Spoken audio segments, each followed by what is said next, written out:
Thank you నాన్న. ఏమిది గిఫ్టా? ఎట్లా ఓపెన్ చేయాలి ఇది?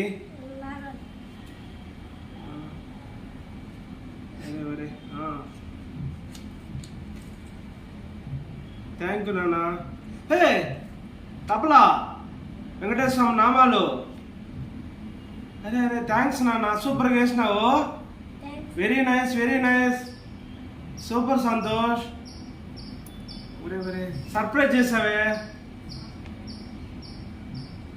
అయ్యో హ్యాపీ ఫాదర్స్ డే నాన్న. తబలా బొమ్మ, తబలా పైన వెంకటేశ్వర స్వామి నామాలు. అబ్బా వెరీ నైస్ నాన్న, very nice drawing. Thank you, thank you. మా అబ్బాయి ఈరోజు ఫాదర్స్ డే చెప్పాడు. Happy father's day. తబలా బొమ్మ వేశాడు, పైన వెంకటేశ్వర స్వామి నామం వేశాడు. సో హ్యాపీ నాన్న. Thank you, thank you so much.